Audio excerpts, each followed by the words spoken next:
Sveiki, mielieji! Ar žinote, kokia yra pati geriausia diena motociklininkui? Tai yra naujo motociklo diena. Nebūtinai visiškai naujo, gali būti naudotas, bet naujo motociklo jums. Tai tokia diena šiandien yra man ir tai ne tik naujas motociklas, bet dar aš su juo kai ką turėsiu ir padaryti. Taip kad keliaukite su manim ir pamatykite ką.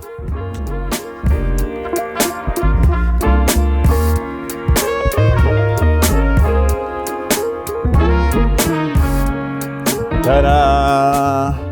Kaip matote, mano motociklas ne tik kad naujas, bet net ir neišpakuotas iš dėžės. Tai jeigu jūs perkate savo enduro motociklą, jūs dažniausiai gaunate jau pilnai paruoštą. Visą paruošimą padaro mechanikai, bet aš galvau, kad negaliu praleisti progos ir išpakuoti noriu pats motociklą, pats jį susirinkti ir pasižiūrėti, kas į tą procesą eina. Tai jeigu jums įdomu, likite su manim ir praeisime viską nuo pat pradžių.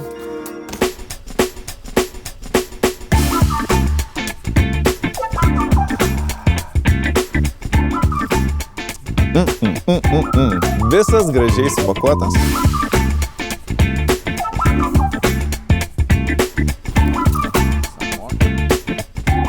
Biški žaisliukų.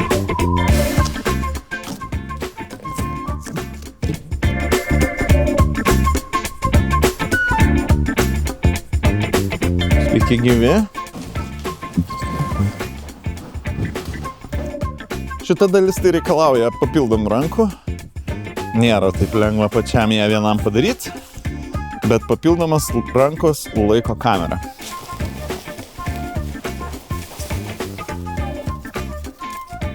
Pasislėpęs priekinis sparnas. Apie patį motociklą papasakosiu vėliau. Kaip matote, tai yra šerko, ne paslaptis. Na, o visos detalės po to, kai surinksime.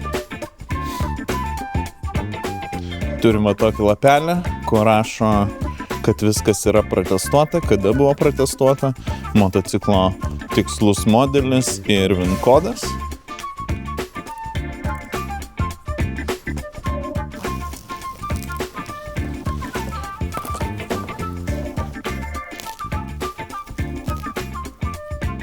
Štai ir motociklo vairas išpakuotas. Manau, pradėsime būtent nuo jo, pradėsim jį dėti ant motociklo ir tuo pačiu turbūt reikės iš karto nuimti visus mygtukus, kurie skirti labiau gatvei. Man tai yra neaktualu, tai pasikeisim iš karto į endurinės lenktyninės versijas. Čia yra standartiniai vairo laikikliai, kurie būna prie motociklo. Aš naudoju kitokius, naudoju nuo KTM grupės motociklų su paminkštinimais guminiais ir šiek tiek paaukštinta, labai nedaug. Tai iš karto nusisuksiu šituos, kad nereikėtų antrą kartą to daryti ir užsidėsiu tuos maniškius.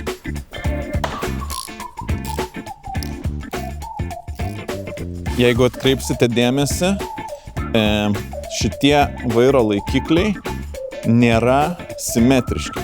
Kaip matote, varžtas nėra visiškai centre, jis yra truputį atgal. Tai vadinasi, čia motocikle, kur yra dvi padėtis, iš tikrųjų yra netgi 4 galimos padėtis nustatymam. Jūs galite dėti pirmoji padėtį, bet vairas šitam laikikliu labiau priekį, galite dėti taip, kuris bus vairas labiausiai atgal.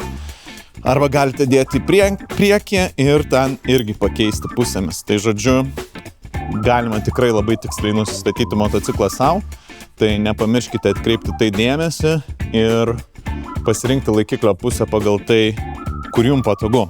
Aš, kadangi esu aukštas, tai dedu į patį priekį ir nusuku, kad vairas būtų kuo labiau priekį.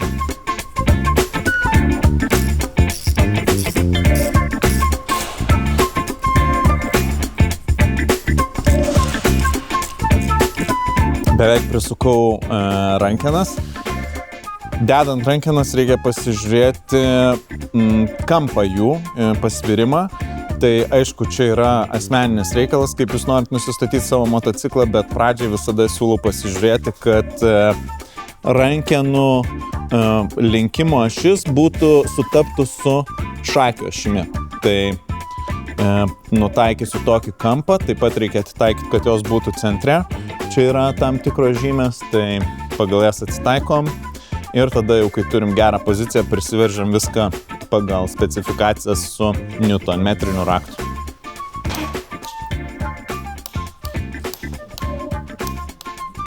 Kol esam prieki, tai nuimsiu posūkius ir posūkių jungiklius.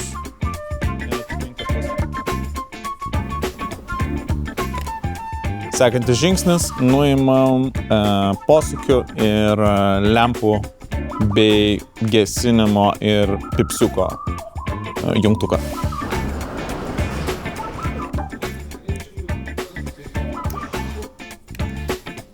Vietoj vieno mygtuko montuosim 2, šitas bus įjungti šviesom, o šitas bus užgesinti variklį.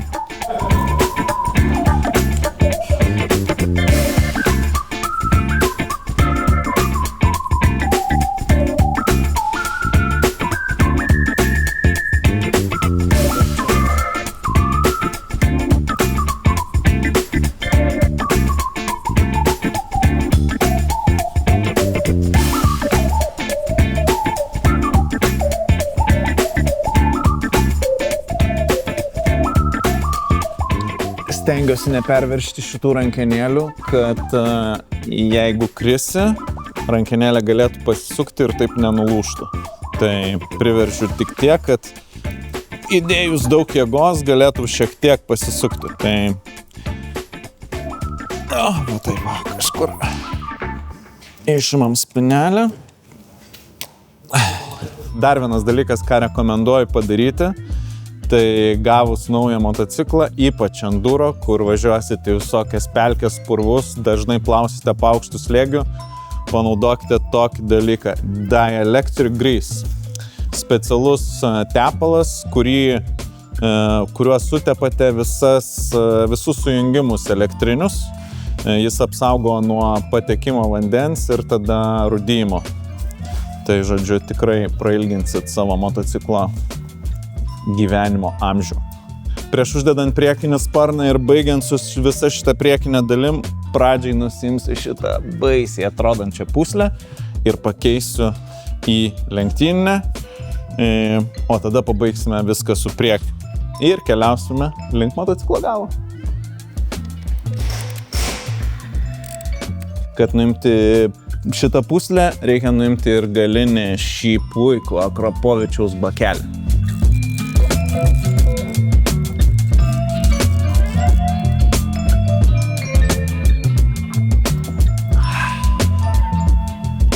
Tada!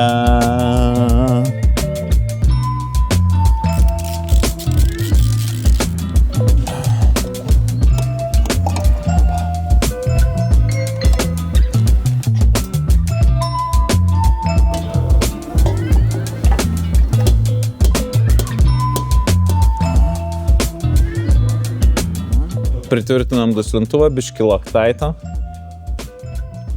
kad neatsiveržtų. Stipriai nesuveržiu, nes reikia dar pritaikyti šitą dalį apatinę, tai palieku šiek tiek atveržtą.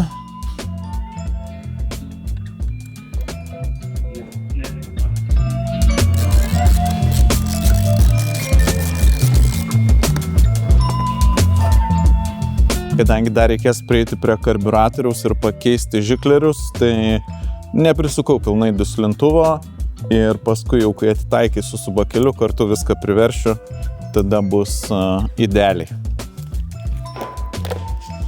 Aha.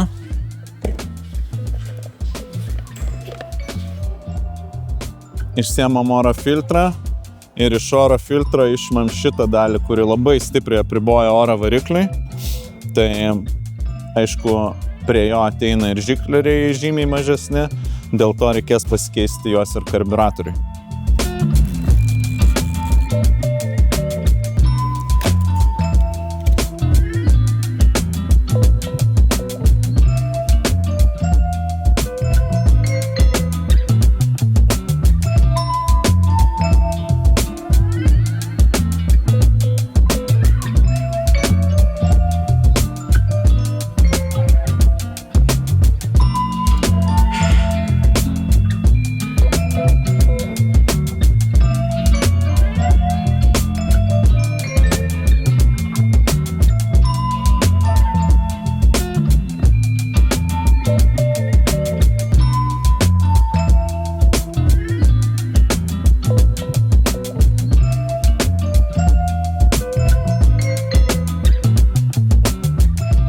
Karburatorius nustatytas, lenktyniniam settingam galima dėti atgal.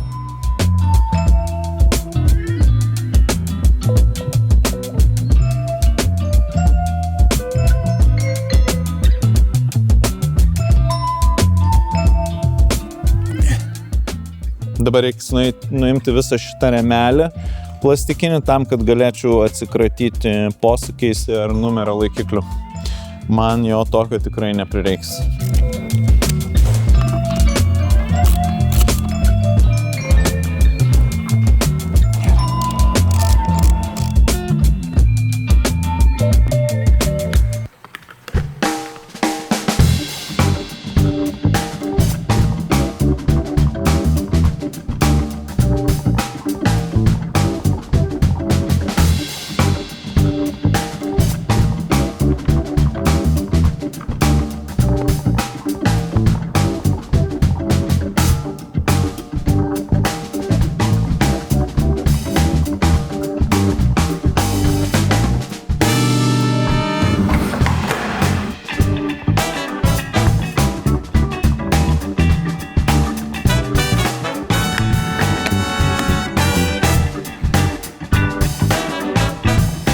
Įrašėme lenktyninį mapą į mocą, dabar einam vėl nuo galo link priekio, įdedu oro filtrą, uždedu sėdynę, uždėsiu priekinį sparną ir lempą ir bus galima užkurti motociklą pirmą kartą.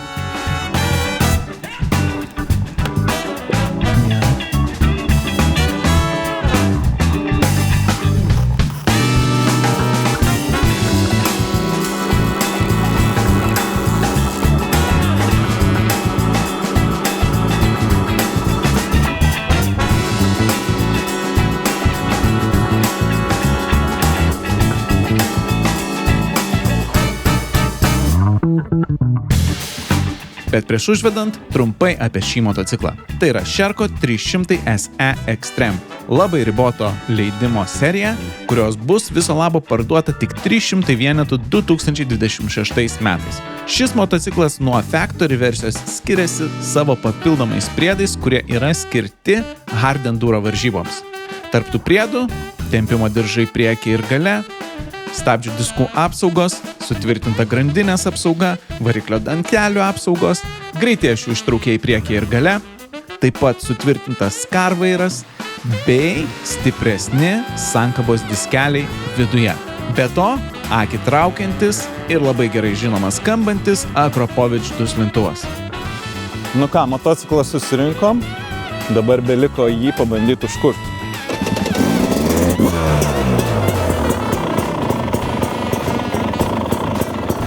Na, o jeigu jūs norite pamatyti, kaip mums seksis jį testuoti, tai būtinai pasubscribinkit, palaikinkit video, jeigu patiko ir susitiksime kitame.